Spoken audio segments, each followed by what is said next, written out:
right, Grand Rising, everyone. Grand Rising. Pardon the noise outside. It's the sprinkler system. Welcome to nature. So, I decided to do this quick video because I was meditating this morning. A lot of conversations with God. Been having a lot of conversations with him. I interact with him, all the time. But there's moments where I just listen, You learn more by listening. And then you also gain a greater appreciation, It's, when you can smell God's fragrance, God has a smell, you know that, right? Smell his flowers. God is soft. Touch his soft grass, God has fresh breath. Feel it in the wind. You go to certain areas, that's pollutants. That's not God. That's bad breath. That's not him. He does not claim that. True story. But I was thinking a lot about the internet and reality and how people are making the internet their reality. And I was having a conversation yesterday with a lady. She's an older woman. She's 50. And she's single. She's a single 50-year-old woman. She's actually from Chicago. Her name is Hadassah. A very nice lady. And we've just been having some really nice conversations. It's like big mama energy, It's really nice. Very unexpected, but really needed. I've been experiencing a catharsis, You know how big mamas are. They go straight to your heart like a needle, And you be, you want to back up, and she's like, we not doing that. So, but it's nice, because you can just kind of let your hair down and, you don't feel caged,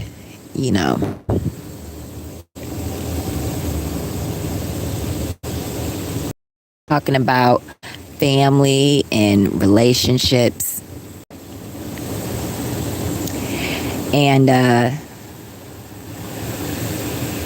she was telling me how, she's been single for a very long time and how she would, like to get married, And she was telling me, even at her age,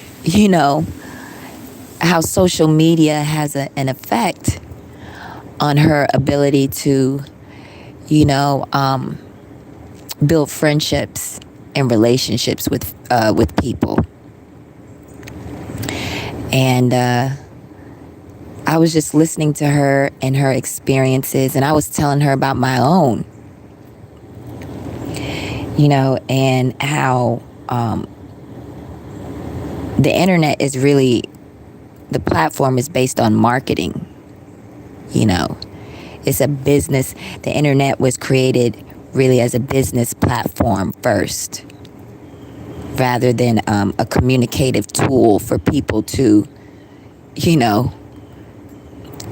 create friendships and relationships. It was never about love. You know what I'm saying? This wasn't a tool built from the necessity of the soul. You understand what I'm saying? The internet wasn't built as a tool. There goes a pen and paper. Go ahead. It wasn't built to fulfill a necessity for, your heart and your soul. It was built from the necessity of money, commodity base. It's all about money. Capitalism. And I remember when I was first introduced to the internet, I believe I was in sixth grade in South Africa. And I remember my computer teacher, she was explaining this concept of the internet, and I couldn't grasp it, because I couldn't understand why we needed it. Why did I need it in sixth grade? Because everything I needed was in the library in a book. So I couldn't grasp why I needed it. I was introduced to a computer as a means to, write papers, But prior to that, it was the typewriter, So I couldn't understand this whole concept of a computer being pushed upon me like it was a kind of like a think tank almost. You know what I mean? Like a library is the original think tank, but I couldn't grasp that idea. So you have this you have this concept, you have this invention of the internet.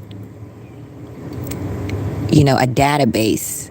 It's a database. That's what some people believe. That stores information,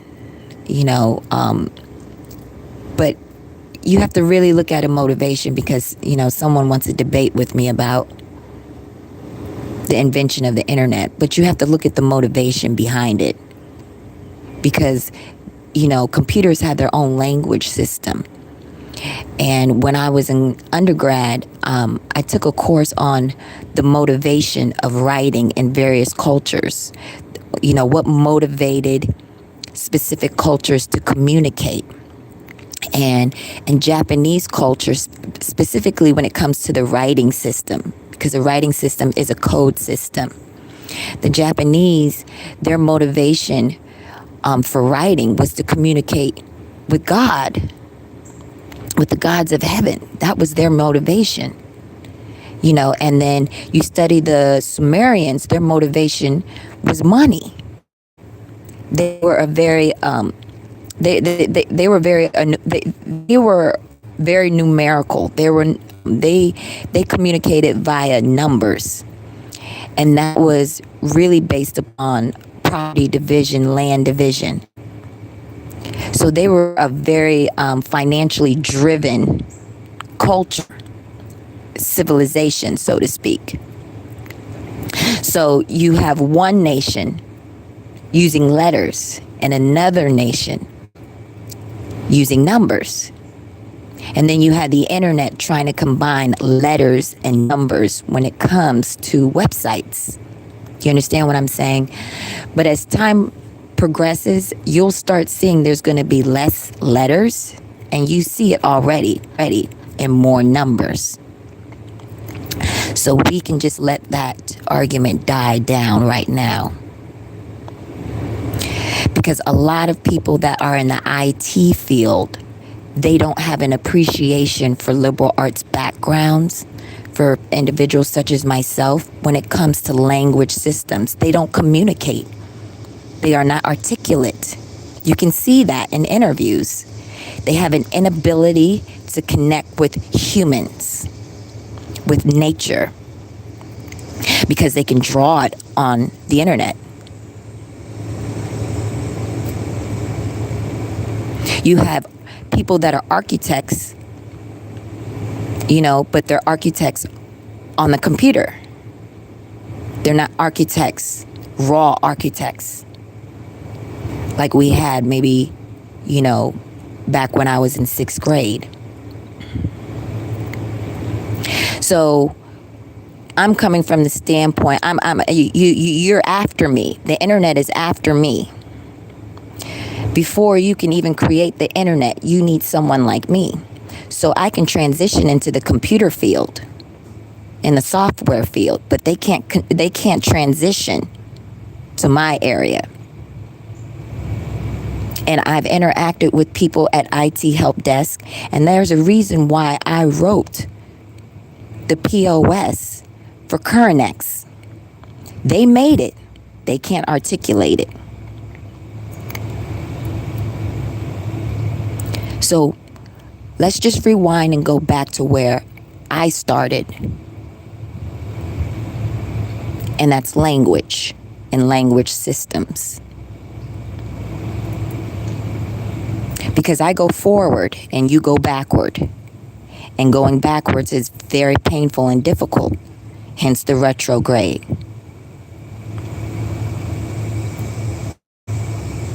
This is what it means to be multifaceted. Because a background in English, I can work in any arena. So we're going to just settle down there. We're going to settle down there and just let that just simmer, okay?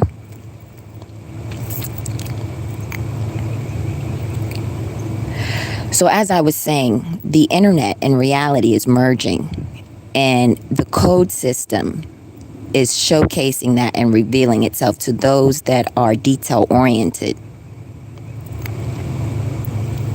And the intricacy of that code is important to note because society, we are starting to be, I would say we're starting to be deduced to numbers. Okay, it's less names and more numbers. You see it online. You'll get Diamond Superstar 4, 5, 6, 8, 9, 10, 11, 22. That number is longer than the actual name.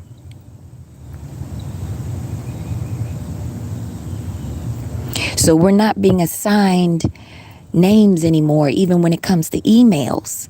You can have the same email address as someone else, but they're going to integrate what? The number in it. So we are becoming a world that's less inclined to communicate with each other and God, so to speak, if we're thinking and speaking from a celestial standpoint, and we're more concentrated on the currency. We're chasing after the greed. We're showing our greed in the numerical component. And this is commercialized and capitalized upon in regards to market systems and what people are projecting on Facebook, IG, YouTube, Twitter. You're not special if you don't hit that number. You're not relevant if you don't hit that number. You're not important unless you what? You get that check, right? Because you got that check next to your name. You verified, right? You see all this numerical stuff. Our names are being washed away by mathematics. And mathematics is being diluted because mathematics is also celestial. Because you talk about creation and God integrates the numerical aspect to give you an approximation of how long it took him to create. He gives you the number after the creation. He's telling you how he operates. I create. It's almost like a duration.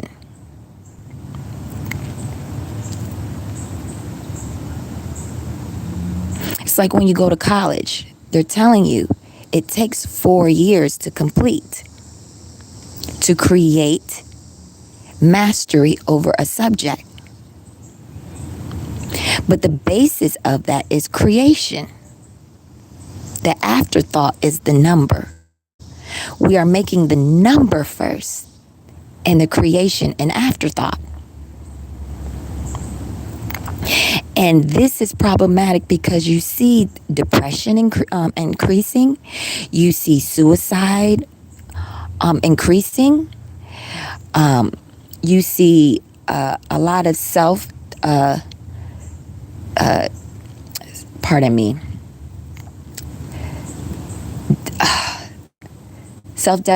dep they don't want me to say that. You see a lot of people showcasing doubt, self-doubt. You know, emotions are becoming secondary in regards to relationships and interactions. You know, and you have people of all ages battling with this. And these are individuals that can't grasp, you know, and some people they don't want to grasp, such as myself, this merging of the internet and reality. Because your importance is measured by your numbers. It's quantity versus quality. It's quantity versus quality.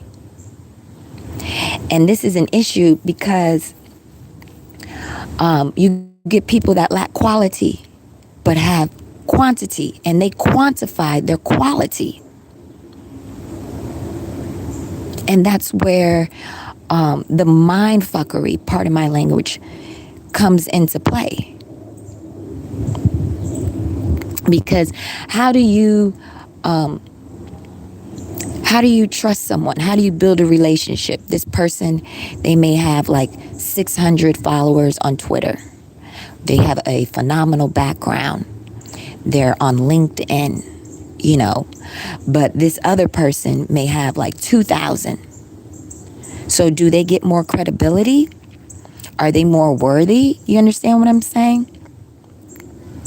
And then comes the component and issue of marketability. You know, sometimes you need promotion. Sometimes you need someone to back you up. And I completely understand that, you know, especially when it comes to South African artists. They're very talented. They put out good work, you know. If I don't market them, then their ideas are being stolen and replicated by someone who has bigger numbers, who doesn't deserve those numbers. And so the battle of the origin of the creativity takes place. And this is also seen in relationships because, you know, with women, you know, I was talking to Miss Hadassah, and she was saying, you know, a man will take a doppelganger of you. You know, we were talking about the whole concept of dating, you know, and, you know, she was saying they're sexy and then they're sophisticated. And she was telling me that I'm in the group of sophistication. And she said, baby, they'll pass you all the time. They'll pass sophistication and take the woman. And don't get it twisted. Sophistication is sexy, but the vulgarity of the sexiness, so to speak, will grasp a man's eye a lot faster than sophistication. And I told her I draw a hard line. I'm not getting nude. I'm not wearing string online. I'm not doing that. I refuse to do it. You know, and she was saying that he'll take her and make her. A man will make her. Now, I'm not saying that a man cannot make a woman a better woman. You know, in my father and my mother's relationship, you know, she was already raw, natural, beautiful, talented. But being in the United States, he gave her the opportunity through undergrad and grad school to confirm that. What he provided was confirmation to what she already had. Do you understand? But I don't want to go through the mac and cheese BS of putting myself in the quote unquote care of someone who sees sophistication online, will intentionally pass it by and will take a doppelganger, mac and cheese, to make her look like me so that he can navigate better. Because ultimately, you're talking about cheap. We're experiencing a cheapening of human beings as the internet and the reality merge. There's a cheapening of emotions. There's a cheapening of relationships. It's cheap. People are cheap.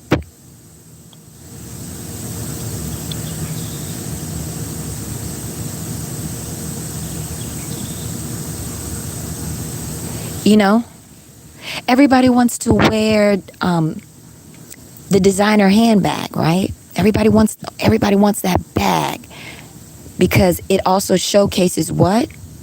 Who you are, the person behind the bag, right? But you have the mix and match with the fake and the real coming together, even in human beings. The same thing you see in the code system. You see the letters and the numbers mixing together.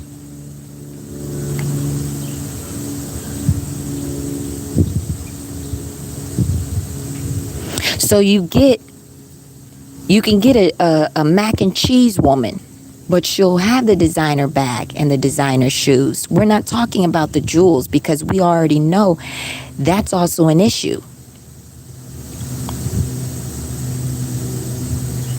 Because people's vision, the way they glamorize everything, the pixels,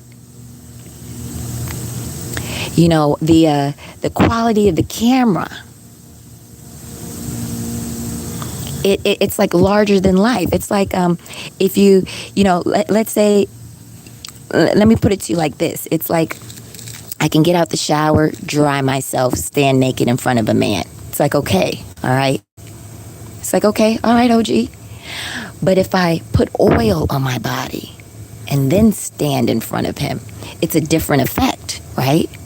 That's what the internet does. It oils you. It's high gloss. You understand what I'm saying? But here's the thing. The reality of a situation is that you can take something fake and oil it. And because of that high gloss, it makes it look what? Larger than life. It's like your eyes water and you salivate at your mouth because it looks larger than life. It's something about that oil, that online body oil, that can make something cheap look so luxurious. You understand what I'm saying? So this is problematic even in real life because what people are seeing as far as the gloss, okay, the oil people put on their websites, on their Twitter, on their IG, it's becoming believable to the point where people, pardon me,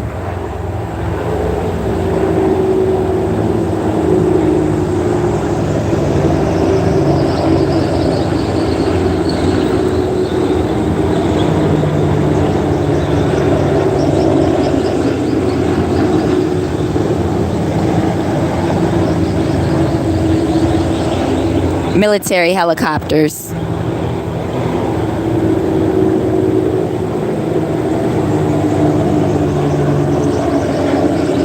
All right, three's the charm. Three's the charm. And so people, pardon me, my train of thought, that's dragonfly, helicopters, that's just a dragonfly replication. But people are starting to take the internet seriously, and Miss Hadassah was telling me how her daughter got her butt done and she couldn't understand it. And she was telling me herself how, her daughter tried to justify it, and she said, she even told me, she said, it's all a lie. They'll tell you they do it for themselves, But as soon as the daughter got the butt done, she started getting more hits online as far as Facebook and IG, And I was telling her, my personal experience online, and it's a gift and a curse because, my reputation is good online. You know what I'm saying? No one, if anybody says anything bad about me, it's all fabricated. There's no evidence of debauchery or foul behavior, But in the process of all of that, truth be told, I've never gotten anybody slide in my DM. No one slides in my DM. I've never had any of that. Never got a number. None of that. I'm on LinkedIn, all that stuff. You know what I'm saying? And so I live in a reality